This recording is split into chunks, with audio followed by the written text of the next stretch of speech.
This is Geek Gab with your host, John and me, Daddy Warpig. We are back. Geek Gab for Saturday, September 22nd, 2018. And today on the show, we have indie author Brian Niemeier, who is here to talk about his brand new work currently on IndieGoGo. But before we get to that, how was your week, sir? Dorno, how was your week? Hey, man. It's been pretty good, actually. I took a few days off work, rest and relaxation. Mostly taking care of little projects around the house, as well as resting and playing a little video games, a little board games. So all in all, a relaxing staycation. I'm sitting here trying to remember the last time I had the last time I had an actual vacation was just a few weeks ago when I went camping with my family. Well, that sounds nice. You should do it again. It really was a vacation. I mean, you know. You still did the show. Still did the show. Drove an hour in from the wilderness to get internet so we could do the show. Wow. Yeah. That's dedication. I've done this show under horrific conditions. I have on some shows I have literally taken medication right before the show begins so I can be well enough to perform, and then after the show is over I was sick again and spent the rest of the day ill for one reason or another. You really hurt yourself for the love of the show. Hope you people appreciate that. You better appreciate that. So hey Brian, it's good to see you alive. Actually, it's good to hear you alive. I was using a running gag whenever we bring you up on the show.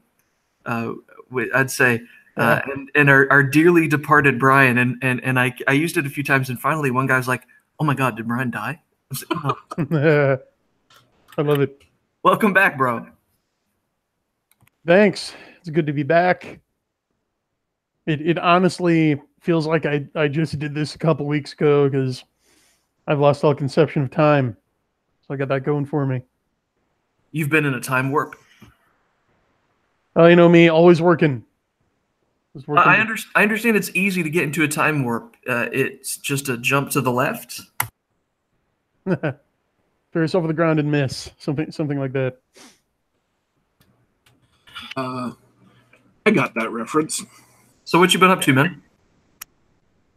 I've been working on a whole new series, which Daddy Warpig kindly introduced, called Frame XSeed. Think of it as Mobile Suit Gundam meets Metal Gear Solid, but without all the avant-garde, nonsensical parts thrown out. So now that's a game I only put a few minutes into. Something about, does your story feature a cardboard box that you can hide in? Hold on, let me pull up the manuscript. It will by the end of the show. But you can think of it as Mobile Suit Gundam meets like Jason Bourne or James Bond, if you'd prefer. Tom Clancy.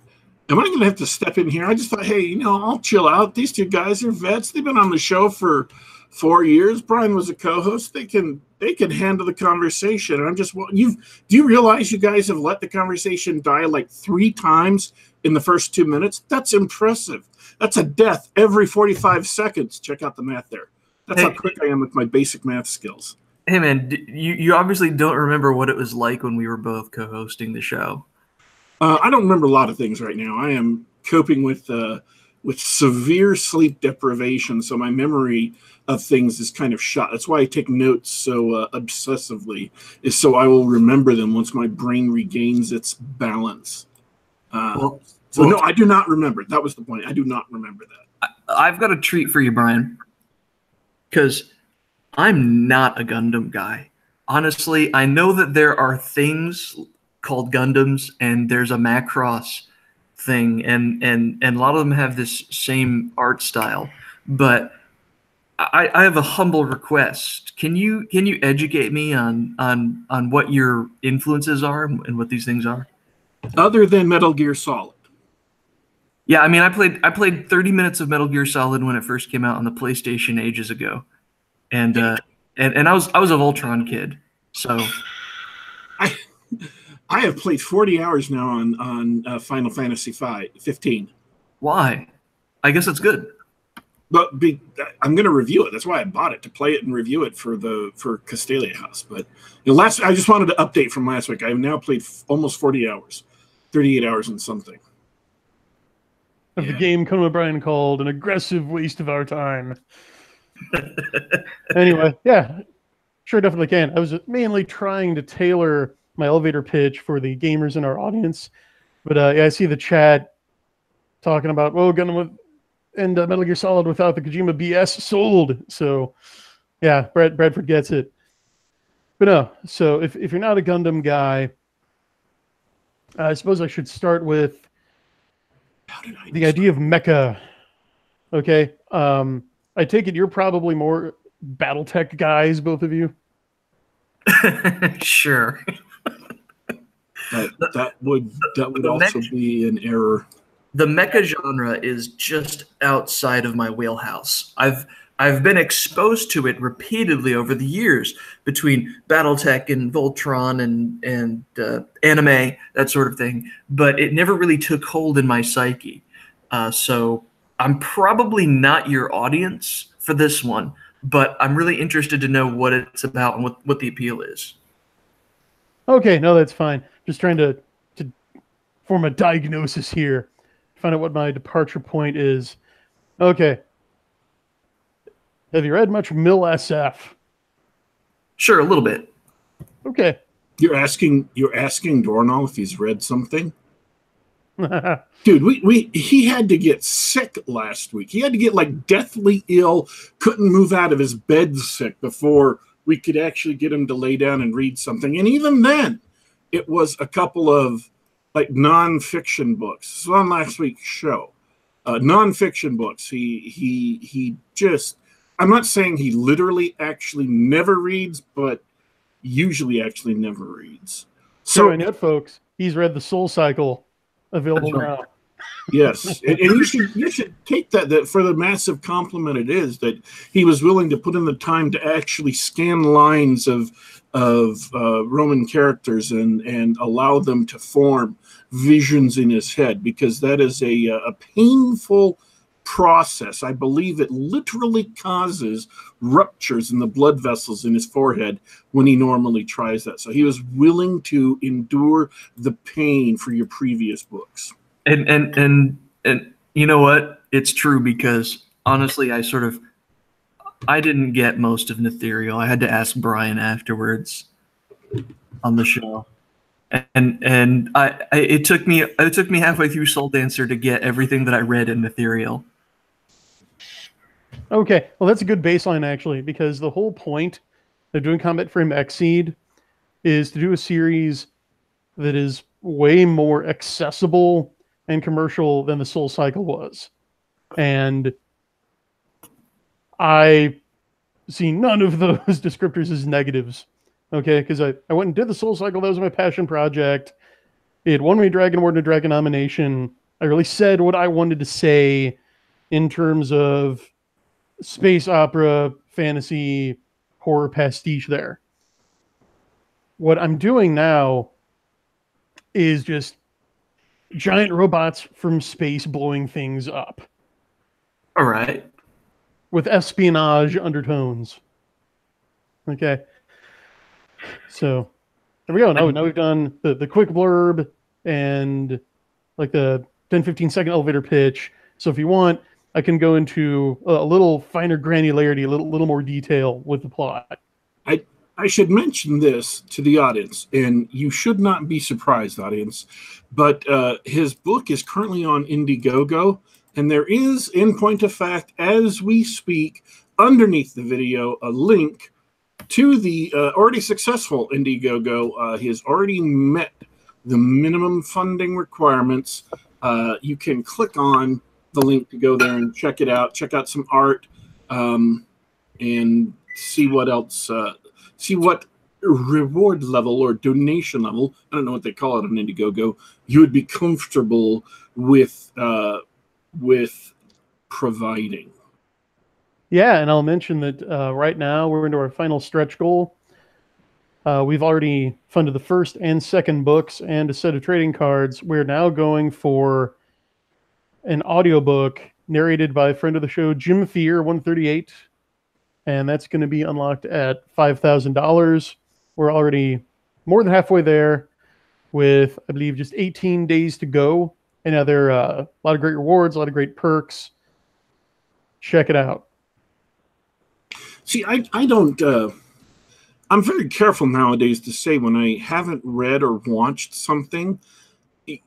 Very often, it is not because I dislike something. It's merely because I've been very busy for a long time, and that particular genre or those particular shows have fallen outside of my immediate needs to read stuff, to get stuff ready for whatever I was doing at the time. So I have not watched, other than what, Neon Genesis Evangelion, that a friend of mine had me sit down and watched. I have not watched, Gundam or Robotech or the American version of Robotech or, really anything that is Japanese mecha anime. And so I understand there's a whole raft of tropes that are almost cliches by now about the 5-man band, and one of them is really, really effeminate, but is an effeminate man, and all of that. And I know those through TV tropes, not because I've actually seen the original works. So I understand that you're taking it in a high conceptual level, you're taking inspiration from something that already exists and saying, okay, here's my version of it. It's gone off the rails. It is no longer supplying what the audience wants or needs, so I'm going to fork it and make my own version of it and sell that to the audience, which is great. I highly recommend that to anybody that can do that. And we've seen Nick Cole and Jason Onspach obviously have fabulous success with their Star Wars, not Star Wars. So what is it about Gundam that you wanted to get rid of, and what is it about Gundam that you wanted to sort of embrace and make your own and redo it in your own image? Again, I do not consider the phrase ripoff artist to be necessarily bad. Gary Gygax, when he created D&D, was a huge ripoff artist. You can point to just about anything in that game, in the original D&D games, and he stole it from somewhere. Not beholders, but anyways, all the animals, like the Bulette, the land shark, was originally a plastic toy from China that he just made up stats for, and on and on and on. And so, he got Hidden Shadows from Jack of Shadows. He got a lot of the cleric stuff from Hammer horror movies, and so on and so forth. So I don't consider it to be an insult to say, okay, so you're, in a sense, you're ripping off Gundam. You're taking the good stuff, you're running with it, because quality is its own justification. If you do it well, if it's a quality product, then it doesn't matter whether it's completely 100% wholly original, or if it borrows inspiration from a place, even heavily inspired by it. Quality is its own justification. So what is it you wanted to get rid of, and what is it you wanted to keep? Well, I'm glad you led with Eva, as the chat is pointing out, because, okay, there's a tie-in to what the Pulp Rev is doing with print American science fiction here, and what the A Gundam for Us hashtag is doing with Japanese mecha anime. So think about what Watchmen did to American comics. Okay, it was this big deconstruction, and it was this meteor impact that really changed the face of the industry, so that everything since then has been like some reaction to, or some variation in some way. Like with Watchmen, Alan Moore threw down a gauntlet, issued a challenge that really every comic since has had to grapple with in some ways. The elephant in the room. Evangelion is that for mecha anime. It came in and purposely subverted all the tropes while throwing in like some Kabbalistic and skewed Christian theology, really on a superficial level, to kind of make it look smart. Okay. But then just said about undermining these robot genres that have been popular since the 70s. And what I'm trying to address is the fact that on the mecha scene right now, you really have only two kinds of shows. You have EVA clones that are a copy of a copy of a copy of Evangelion, or you have your Gundam and Macross style series that are really just spinning their wheels and haven't actually done anything original in like 20 years now. So what I'm attempting to do with XSeed, and according to the beta reader feedback I'm getting, have succeeded in doing, is infusing some fresh blood, revitalizing, re-energizing the kind of moribund mecha genre with an infusion of Western tropes and Western story structures. Because one element of anime and Eastern storytelling as a whole that can sometimes strike Westerners as odd or might seem a bit dissonant to us is their favorite story structure isn't a 3-act, it's a 4-act, and it's not necessarily conflict driven like Western stories tend to be, right? In Eastern storytelling, it's more like, we're going to give you this character, we're going to let you get to know him, we're going to let you see where he's at, what his surroundings are, what his aspirations are. Okay, then there's going to be an event, not necessarily conflict, and now in the final act, we're going to explore the consequences of that event and watch, rinse, repeat. So, go ahead. Got a question? It's not a question. It's more of a statement. Sure. And it's actually kind of a little bit of a tangent, but I have a feeling, I have faith this actually will play back into the main topic. Re-Watchmen.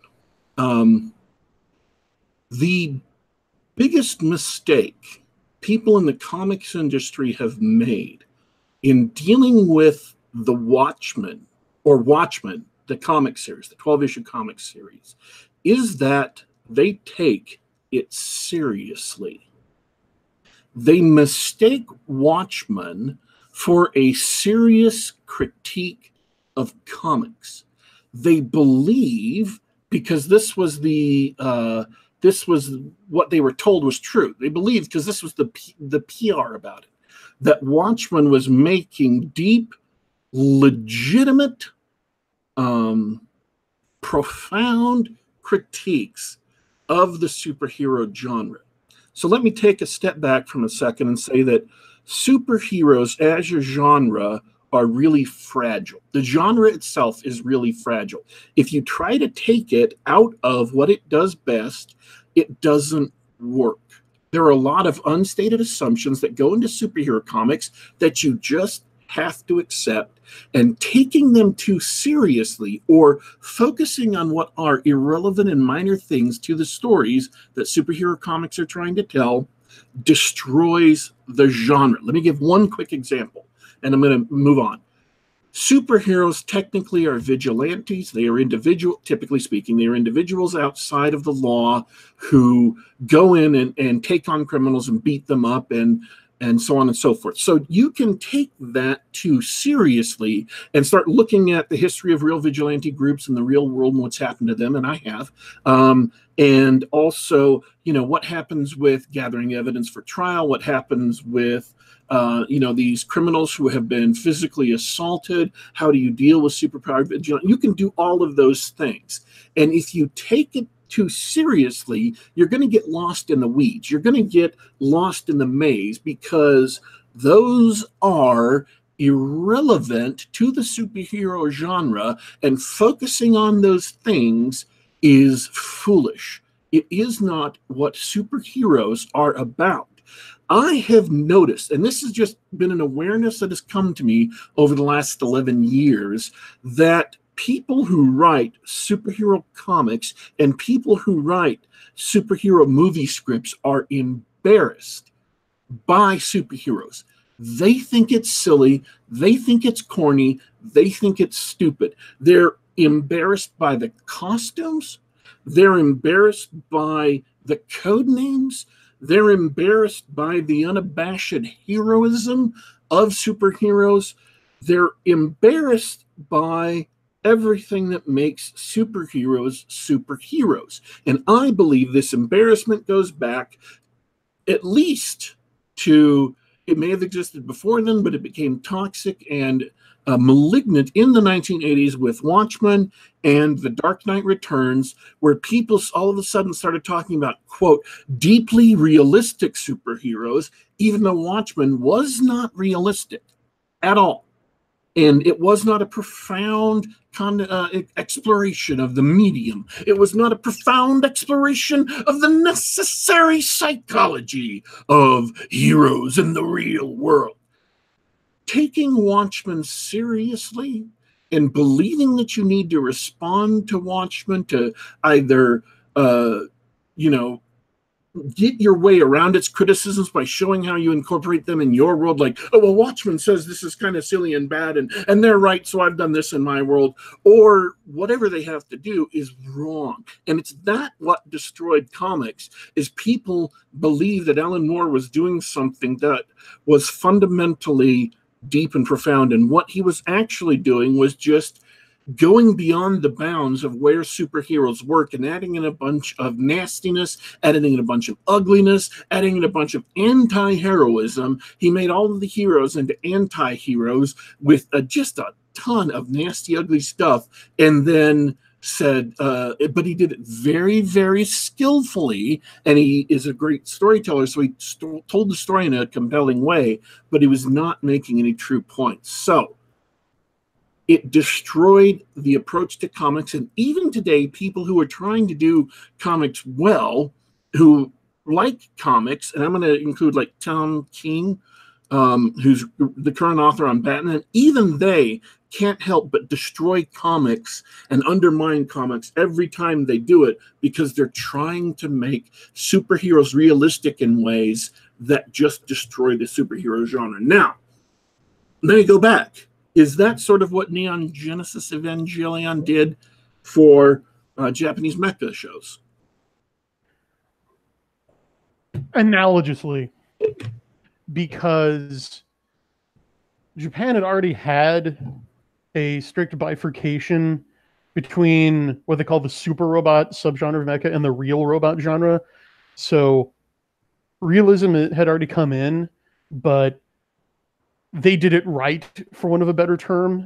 When Hideaki Anno did Eva, he tried to kind of lampoon both, but Yoshiyuki Tomino, the creator of Gundam, like way back in 79, had kind of given birth to this real robot genre where he approached mecha with realism, but he did it respecting the genre, respecting the source material, and he did it through Mill SF. He did the classic science fiction author exercise of asking, okay, what if? And he tried to figure out, what if a space-based military deployed giant bipedal manned robots in combat? Okay, how'd that work? And what conditions would be necessary to make that work? And it succeeded. And as JD Count in the chat points out, the real robot genre didn't kill off super robots, which are more of like the Voltron or Transor Z, where like the great example is the robot is powered by the fighting spirit of the pilot and can achieve seemingly supernatural powers. Okay, they were able to coexist side by side because Real Robot wasn't seen as an attempt to undermine or inject realism into Super Robot. It branched off into its own thing almost immediately. And Eva kind of tried to recombine them, because this isn't really spoiler, because it's in the first episode of Eva. And yeah, the show's like 23 years old now, but the giant mecha in that aren't really mecha, they're cloned angels. and they try to play it straight.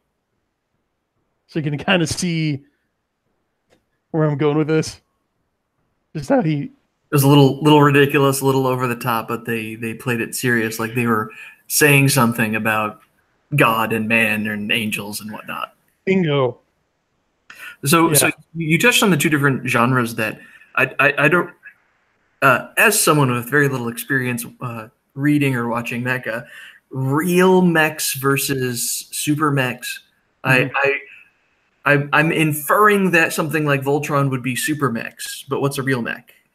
Right, Gundam would be real mech. It's the first real robot genre where you've still got super robot DNA, right? Some of the tropes being that the main mech in the show is a super prototype built by like a single super scientist, and somehow his young or teenage son ends up as the pilot.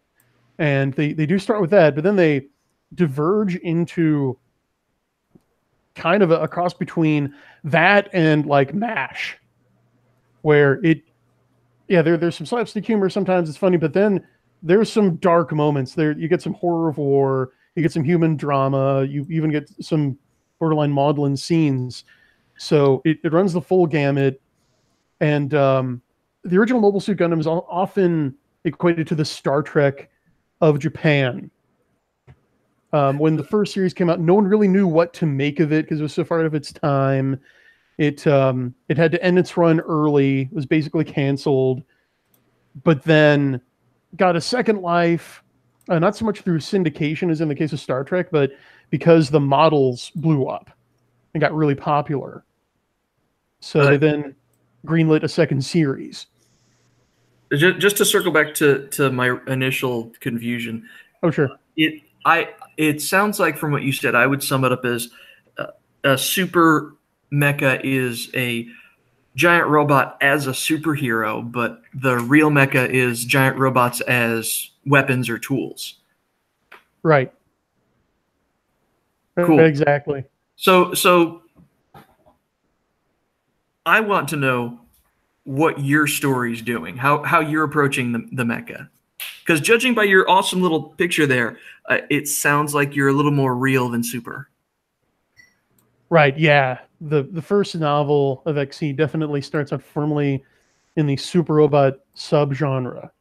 So what I'm doing with my mecha is that, as Mr. Offneer in the chat helpfully summed up, the basic overview of Comet Frame XSeed is human society collapses while space colonists are building O'Neill cylinder colonies in outer space. The colonists come back and invade Earth with mecha in an attempt to re-civilize it. So where the mecha came from is they evolved from the bipedal construction machinery used to build the space colonies. And one day one guy thought, okay, what would happen if I duct taped a minigun to this thing? Let's see what would happen. And he weaponized them. That was bound to happen at some point. Exactly. It's inevitable, right? That reminds me, I'm going to go off on a short tangent here. That reminds me of how military airplanes were developed. That airplanes were originally used as scouts. They didn't have weapons. And then the pilots started bringing bricks with them and throwing bricks at each other. I am not making this up. Right. Yeah, I remember that. And eventually they figured out how to mount machine guns on the planes and still get them to fly. Yeah, and apparently according to Rawl, I said super robot. No, XSeed, correction, is firmly in the real robot subgenre, as you can probably tell from my description. And yeah, that's how it went.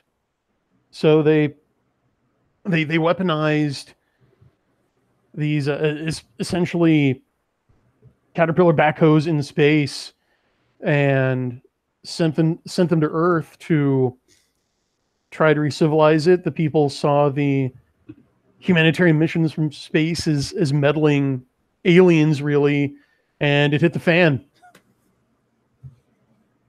As is wont to happen when two groups that don't see eye to eye rub up against each other.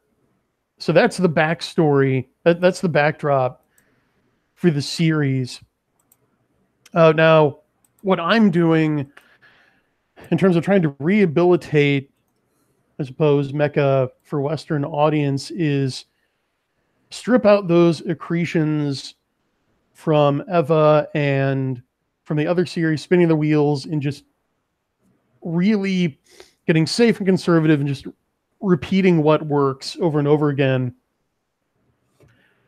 Is, like I said, imposing a more Western style conflict based story structure. So I don't want people to think that this is an academic exercise and this is going to be like a dry treatise on speculative warfare. No, I blow stuff up.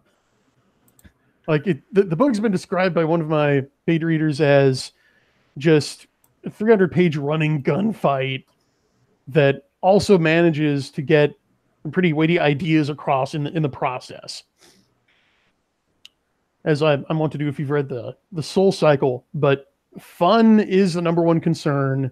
So yeah, you have giant robots shooting each other, shooting buildings, stepping on people, exploding, making other things explode, crash landing on aircraft carriers, cats and dogs living together, mass hysteria.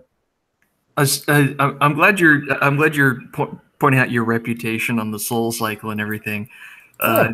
I think you've taken your shots along that, but I mean, for anybody who's read that through the Secret Kings, they know that you can put together a good action scene or series of action scenes, and doing that with robots, I think, is going to be pretty amazing.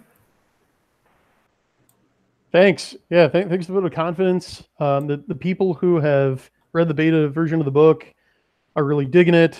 And I assembled my beta reader team this time exclusively from not only hardcore mecha fans, but current and former military. Because this is also a MilSF book. It's my first one.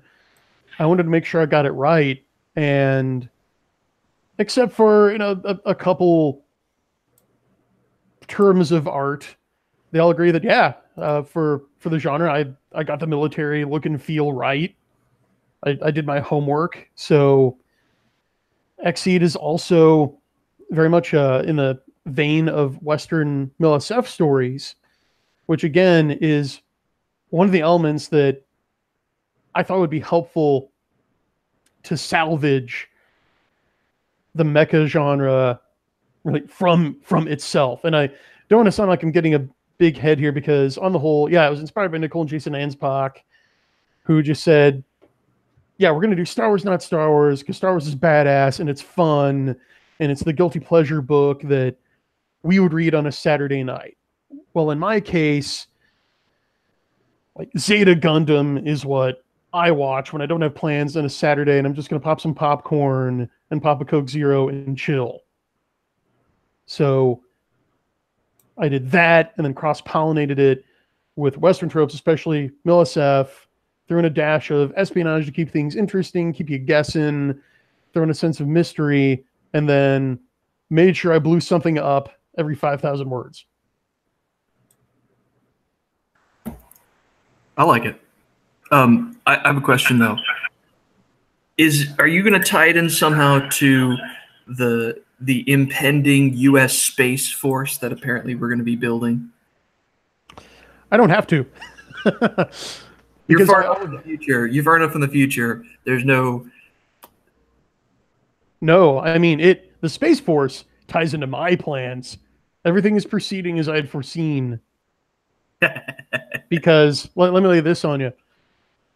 I didn't just pull XSeed out of my hat. Like the Soul Cycle, I've been working on it for as long as the Soul Cycle concurrently. So while I was working on the Soul Cycle for like the last 15 years, whenever I'd get tired of doing the space opera Sword and Planet horror thing, I'd take a break, I'd go over to my giant robot MilSF thing. So this has been years in the making. I've got a highly refined, and I've had the timeline mapped out. And the first thing I did was I started from present day and tried to project where all these global crises that are converging on us might go, and knowing that history doesn't proceed in a linear fashion, I threw a couple curveballs in there. And I'm glad to see that 15 years on, we are right on schedule. You're nothing if not prescient. Jeffro Johnson in the chat has some really important questions. He needs to know about romance in the series. Specific. Yeah. And JD Cowan notes that if there's a love interest, there's a 50-50 chance she's a demon. What do you say to that? Who told you? No. Yeah, that's interesting. He knows me so well. But it sounds like you're not going to introduce necessarily. You're not going to introduce aliens or supernatural abilities or anything like that. This is strictly what happens in the future if history goes this way and we build giant mecha. What does it look like? Well, I don't have to introduce supernatural elements into history because they're already here. Sure. Okay. I'll grant you that, but I think you know damn well what I mean. Well, I don't want to spoil anything. Okay. But notice I said it starts in the real robot genre. I am planning 4 books for this series, like it did for Soul Cycle. Really, it just kind of worked out that way, and then depending on how it goes, we can always do more. But yeah, there are 4 main books planned that cover like 140 years of various conflicts. And now let me get back to Trevor's question, because that is important. Yes, there is, I would say, there are a couple of what you could consider romances in this book. One is between a borderline psychotic mad scientist spaceman whose Frankenstein mech was stolen by the government, and who embarks on a cross-country rampage to get it back. And there is a lady, a nurse, who tends to him, who kind of develops a crush on him. And he couldn't care less about her. He's just laser focused on his mech, but she's kind of chasing him. And that's where that starts out. But then there is more of a classical romance between an honest to goodness prince, because monarchical structures and governments re-emerged after the collapse in this world, and a space maiden. So we do have that, and that is more of a romance plot played straight. So there's like 1.5 romances in it. All right. Well, you know what my angle is going to be, and I'm happy to hear that, because we need space princes and space princesses. It's not real space without either of those things. But for me, you're probably going to guess what my question is, and I'm getting way ahead of the game here. What are your plans for tie-in board games and role-playing games? That's what I want. I already have a role-playing game for this. My friends and I cobbled it together, and we've been refining it again for over a decade. So I have been approached by like animators and artists and game designers. Now, I considered making the next stretch goal after the audiobook the XSeed role-playing game, with like a little over 2 weeks left. I think that'd be a bit too ambitious for our first time out. No need to take on the whole world right off the bat. So here's what I'll tell you. I'm strongly considering, if there's enough of an interest in either doing an IndieGoGo just for the role-playing game after the first book comes out and we see how it does, or I am definitely going to do an IndieGoGo campaign for the next book now that this one has proved successful. And if we can get the audio funded this time, we'll see about making the game the stretch goal next time. That sounds amazing. You know, I was going to suggest, if you actually have a game and you don't mind, can you shoot me a couple of text files and I'll play it? Nice. It's going to need some revisions, so I will get on that. But first, I got to write the short story that's going to bridge the first and second novel, which I have started, and then I've got to edit a friend of the show, Bradford Walker's Star Knight Saga book, which should be coming any minute now. And yeah, then I can just do another quick cleanup pass on the game and get it to you. Oh, that would be awesome. I will do an official Geek Gab review of that. Game Night, Geek Gab Game Night review. So I have a question with this is something that's been bothering me with the recent spate of very successful, very successful IndieGoGos that have been going around. I worry that IndieGoGo, while useful right now, is not going to be a stable platform for people selling stuff into the future. I think you have to have an actual storefront that people trust enough to interact with, a la Amazon or Comixology or something. And so my thinking is that in order to actually make money, to become successful, to establish a business and maintain it over a long period of time, you have to reach out to more than just people who are fans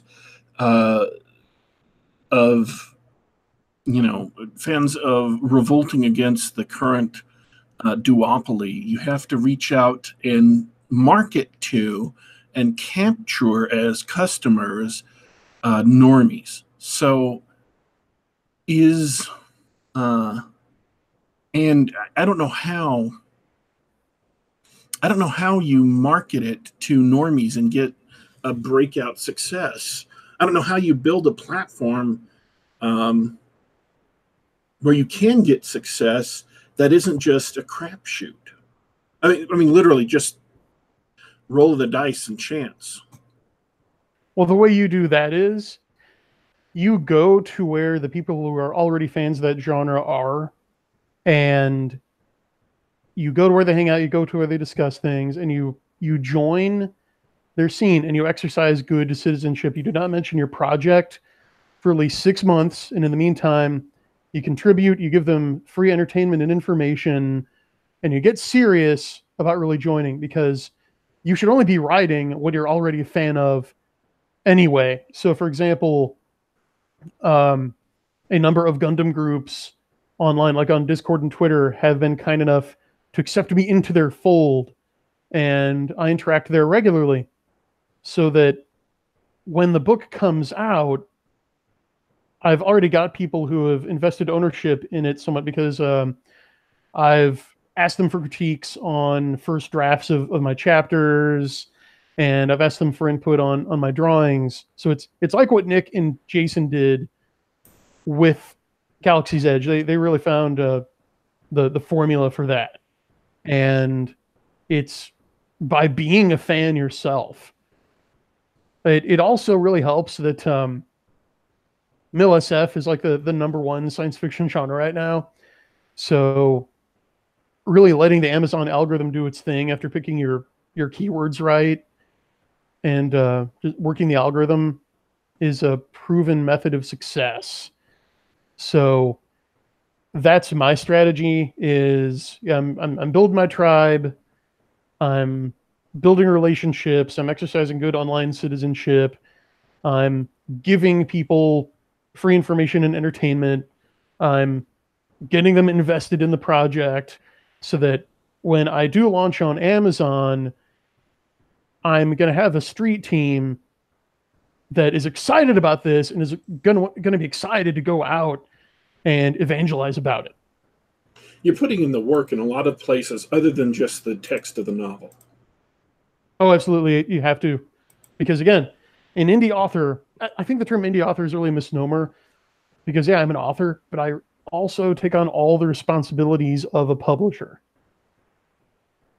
So I've got to have my marketing strategy down. I've got to have my public relations game. I got to have my ground game. So like I've been saying at the beginning of the show, I've been working a lot for several months in preparation. Honest question, Brian. You've been doing all that work, and not all of it's writing. You just said you're doing the work of a publisher. Right. Money aside, is it rewarding? Do you enjoy doing the full package? It's way more rewarding than any regular 9-to-5 job I've ever had. Strong recommendation. Yeah, I mean, it's work.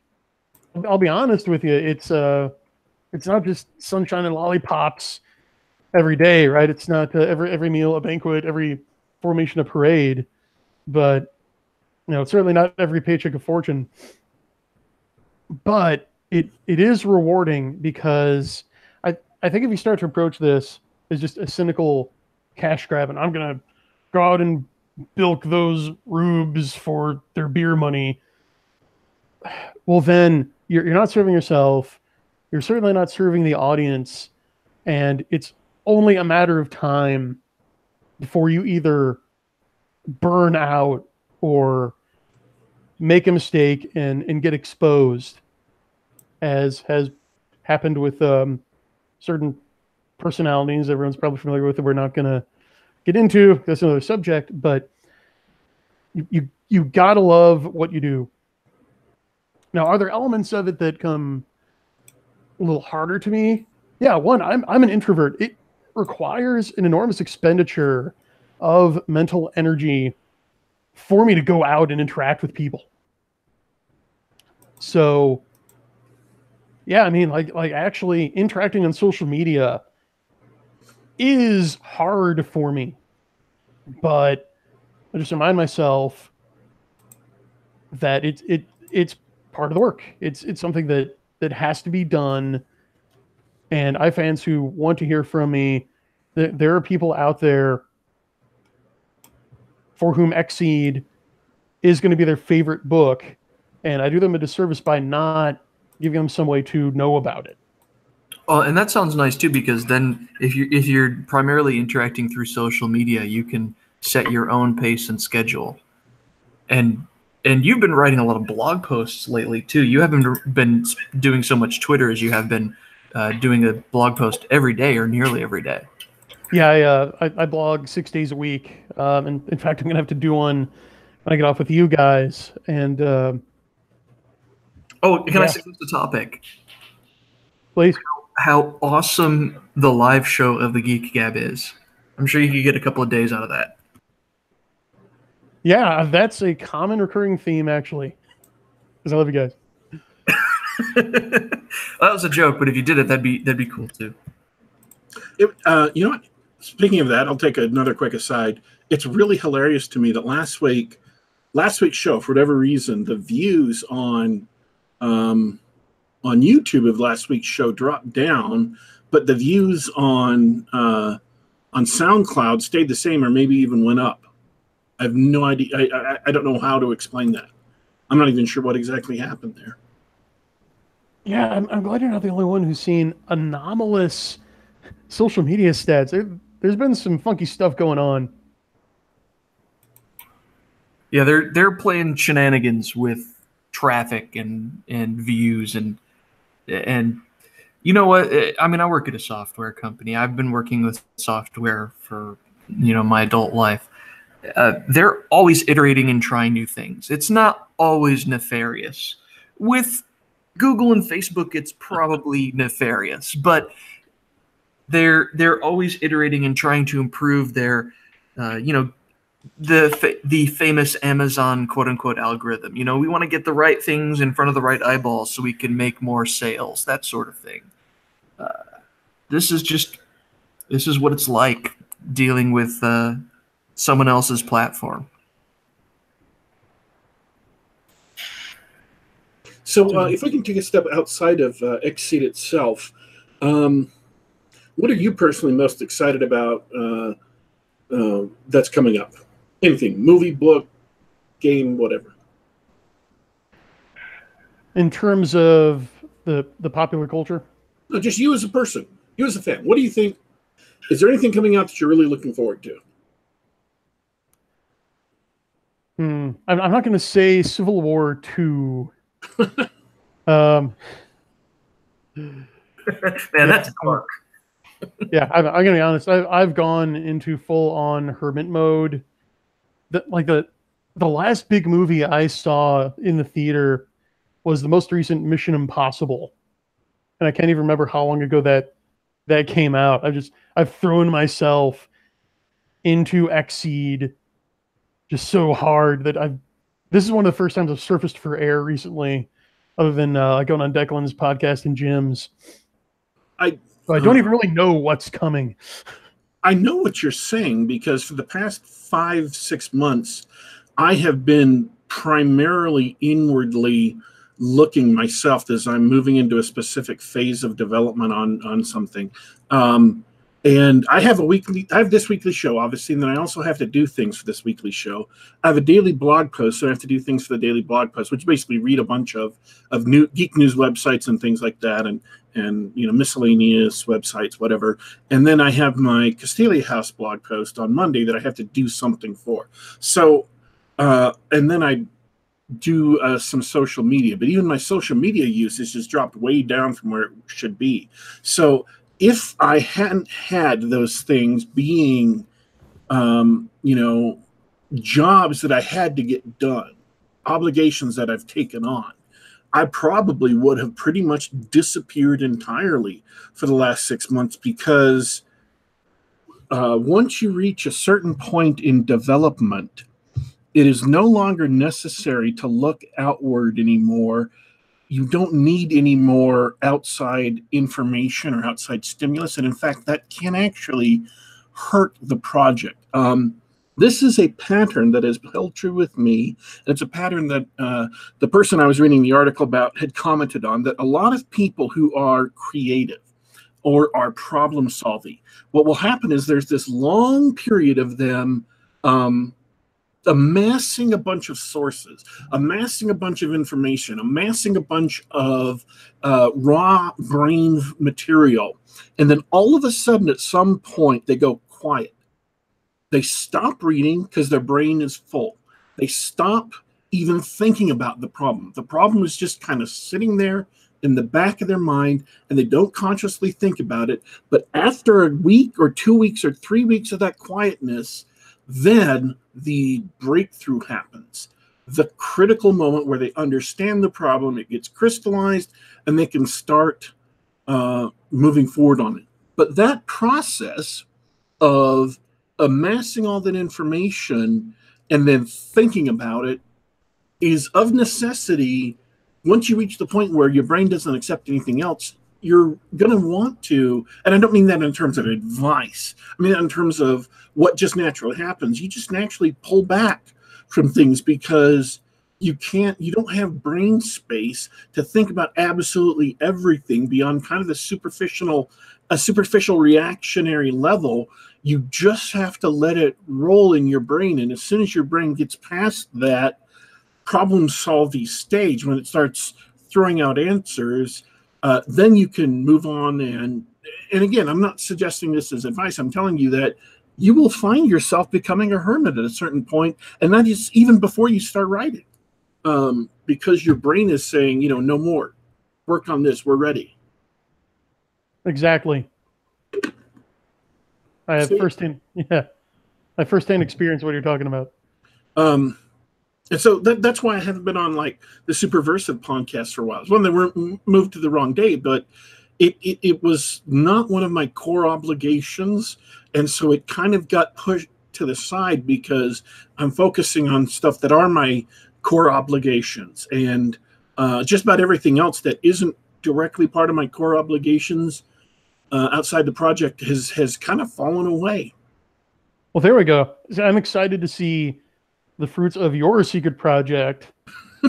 And also, as I mentioned earlier, Bradford Walker's Galactic Christendom project, which, ethics disclosure, I'm the editor for.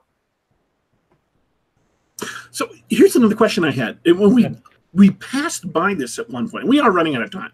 That's fine. I'm not going to drag this out for another hour and a half. But you mentioned the Gundam for Us, like a hashtag that you made that was sort of like the Star Wars, not Star Wars for the Gundam crowd.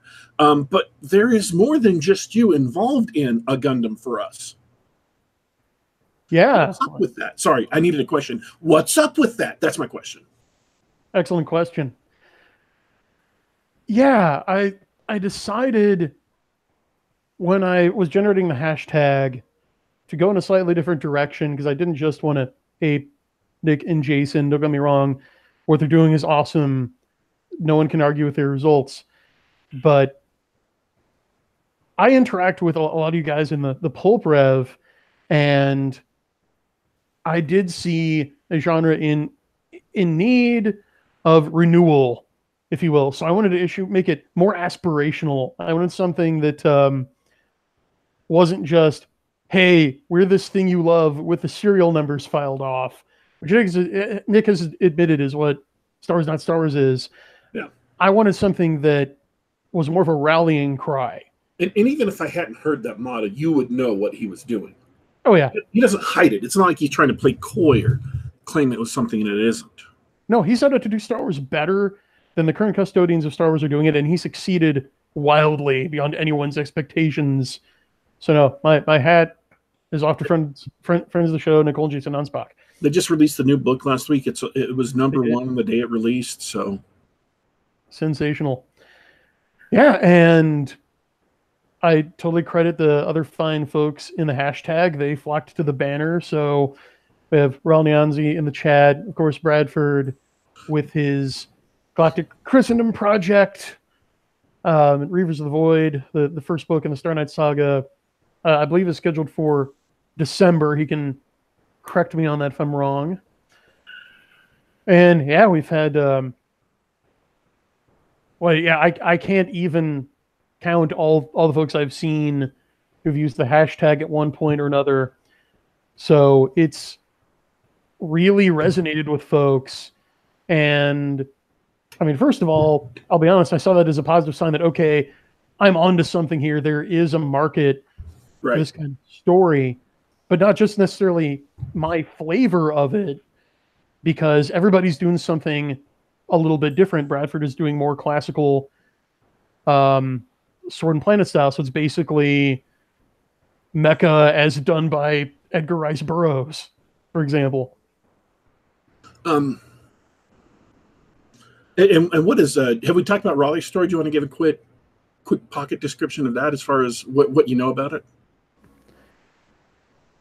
Well, I know that he has gone back to the drawing board a couple of times. From what I've heard, his central thesis revolves around kind of a what-if story involving Lucrezia Noyne from Gundam Wing.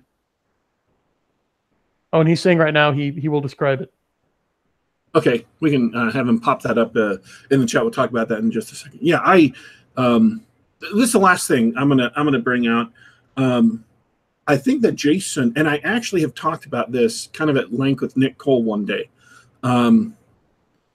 If people can find an audience and define their audience and cater to that audience, and it's a large enough audience in there, and your work is done well, and you've taken the time to hone your talents, all that stuff, all the normal caveats aside, it can really boost your career. And if you get a big enough boost from your initial audience, you can then move out into normiedom and start making an audience for the work itself, not just depending on people who like what you're doing. So even Larry Correa, his first move was to make Monster Hunter International appeal to gun nuts. He wanted to include a lot of gun porn.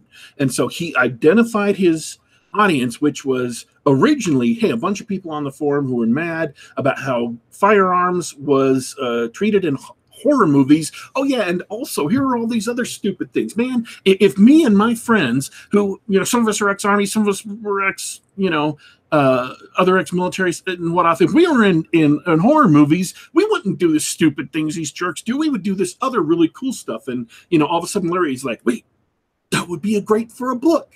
And he starts putting it together. So he had an audience there of gun nuts, originally just gun nuts in this one specific thread on this one specific site, but it got enough traction among all the gun nuts that a year after self-publishing, Bayan Books came knocking and wanted to take on the series and then anything else he writes. he just keeps on getting contracts from band for whatever he wants to write because, he knocks them out of the park. So bring that back to this is if you're looking to build your own brand and break out, yes, start like Larry Correa did, which is identifying this. I mean, I'm not saying you have to do this. I'm not saying this is the only way to do this. And I'll bring that back also in just a sec, that there being different ways. But start off by identifying your audience, get to know your audiences like you have done. Go to message boards and stuff and become part of the, I hate this term, become part of the fandom, right? Or become part of the community. To just make friends, make acquaintances, let people know who you are. So then when you start bringing works out, you have an audience there, they will buy your stuff. So and this is what I talked to Jason about, my problem is that there is absolutely no current audience for what I'm doing. And it's not something that you can announce piecemeal. It's not something that's going to make an impression piecemeal. So when it comes time to do things publicly, and this is Nick Cole's phrase, is I'm just going to have to launch a frontal attack, a frontal assault on Amazon and forge my own fan base because I won't be able to depend on the algorithm to do the work for me. And so it's very, very scary. It's very, very interesting. And as John can tell you, I have spent a lot of time, in addition to work, in addition to research, in addition to whatever, I've spent a lot of time going back over a year now, thinking about how to market this, how to position it, looking at things. And it really wasn't until a Lit RPG discussion. Lit RPG came up in a different discussion back on Twitter. I tried to do one thing that was a failure, but the failure pointed me in another direction, which is Lit RPG as a genre itself encompasses a bunch of other stuff. And so, but people will read it. They will read Lit RPG as long as that conceit is intact of a person playing an RPG in a computer world and it having effects on the real world and back and forth, yada, yada, yada. And so you can do something like that. I'm just going to have to manufacture interest in something like that or prompt interest in something like that or drive interest in something like that on my own. I have to do all the work up front. So other people, Nick is teaching you how to be SEALs, how to be special operations and sneak in and get into the established thing by using the tools you already have for you. I'm having to plan D-Day because that's the only way it can work for me. And so it's kind of intimidating. It's really big, but it's a big project. So that's apt, I suppose. Well, I echo Emmett Fitzhume in the chat. We are here to back you up. We got your six, buddy. Rolling Yanzi, we gave him time. That was why I went on that spiel, by the way, to give Rolling time to throw up his description so we could toss it in the show. And there it is. I summarize it as Relina is a Char. I have no idea what that means. Oh, thank goodness. Now we have an excuse for someone to explain these terms to me. He's referencing a Gundam trope. Char Aznable is the main antagonist of the original 1979 Mobile Suit Gundam series. And if Gundam is the Star Trek of Japan, wow, it's hard to overstate Char's cultural impact. Think of him as having the cultural cachet in Japan of a combination of Spock and Darth Vader combined. Oh, okay. So much so that there's a version of him referred to as the Char or the Char clone in every Gundam series, even those set in alternate universes. Kind of like Chocobos. Yeah. And I don't mean that in a slighting way. So, okay. But that description resonates with the fan base, though. Resonates with the group that he's shooting for, at least initially. So that's a smart move. It lets them know in a very compact way what they can expect. They're like, oh, that sounds interesting. I always wondered what that would be like. I always wanted Gundam to do that, and they never did. So I'm interested in Raleigh's story. And for a little red meat for Gundam fans out there, yes, there is a Char in XSeed.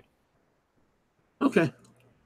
I All right, we are a little bit over time, not greatly over time, which is fine. We started a little bit late, so we're only a couple minutes over time at this point. I want to give you the last one last chance to say anything you want to say about your book. Again, remember, the link to the IndieGoGo where you can order this book is in the description of the video right now. It's already live. You can go down there and click on it, and it will continue to be live.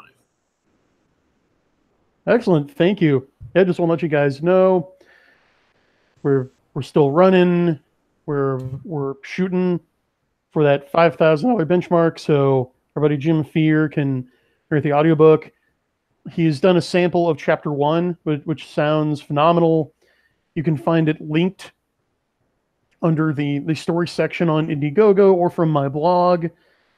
Give it a listen, and then choose your perk level. We've got everything from $5 gets you the ebook early. The planned launch date is in January of 2019. By backing this project, all tiers of perks, okay, are guaranteed to get the ebook in November. So 2 months early. Gonna get it before anyone else. And then after that, we've got the ebook plus a lovely poster version of the cover by my awesome artist, Todd Everhart. Then after that, we've got the trade paperback and ebook bundle. You still get the ebook early with that. And then we go all the way up into more of the gold tier of rewards. So we still have one build your own mech perk left. One gentleman snatched the first one up. He and I brainstormed together on creating a mech that will be canonical. It will be featured in the Combat Frame XSeed CY2 Gaiden short story that will bridge the first and second novels, and he could not be happier with the outcome of that perk, so it's highly recommended. And also, we are offering, for $500, you can get a private dinner and signing with me, subject to approval. See the details in the perk description. All right. So go there, take a look. If you know anybody who likes Gundam, who and this sounds intriguing to you, and you might sound intriguing to them, by all means, pass along word of this current drive, because it may they may love the chance to get on the ground floor. I've had a similar experience with a different IndieGoGo where I posted about somebody's IndieGoGo after it was over, and people are like, "Oh man, I wish I had gone and gotten one of those," because the chance to do so is over. They can't get it anymore. Literally, it won't be made anymore. So, by all means, jump in yourself and go along and pass the word along. Now, I have a secret message in the chat that indicates that my fellow host, Mr. Dornall, has stepped out for a second. So normally this would be where I'd ask him, "Hey, do you have any last words?" Everything. He doesn't. He is absolutely mute. He has no last words for any of you today. Apologies. It is nothing personal. Oh, that's so sad. I'm right here, man. Oh, you're back. Yeah, do that you was have like any last words for the people. that was like 4 minutes ago. I wish our chat had timestamps. Yes, I just step out for something really quick, but I did want to say that I backed XSeed Dead Tree copy. I'm looking forward to that. Maybe I'll actually read it one day too. Yeah, I think you will. Pray for a head cold, but please don't pray for food poisoning. I can't handle that.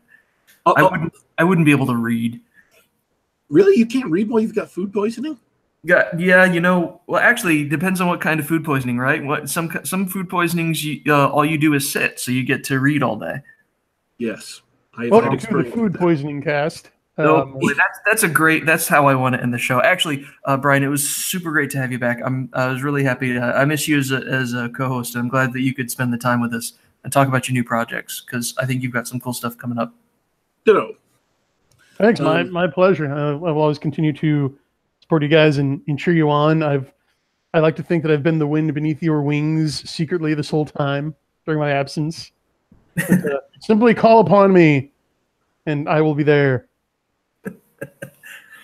As far as the rest of us go, This has been Geek Gab. We are here every Saturday, just about the same time, or just about every Saturday, just about the same time, barring unfortunate events or the unscheduled, abrupt, and hasty end of the world. I'm afraid that the actual death of all life on planet Earth will, despite my extreme stubbornness and being here for you, our audience, the death of the world will probably likely mean that the show won't be on that Saturday. Anything short of that, usually we're here. You can catch us on youtube.com/geekgab, youtube.com/geekgab. We are also available on the Google Play Store. We are also available on the iTunes Store. And we are also available for both download and listening on the web at soundcloud.com. Just do a search for Geek Gab and you can subscribe to us on the mobile device of your choice. Heck, one of our audience members who is here listening live today is even listening to the show while he is out jogging. So we wish John Mollison best of luck on improving his health and his calisthenic, his cardiovascular system. We are, I am afraid, forced to leave you for today. But don't you worry, don't you fret, we will be back.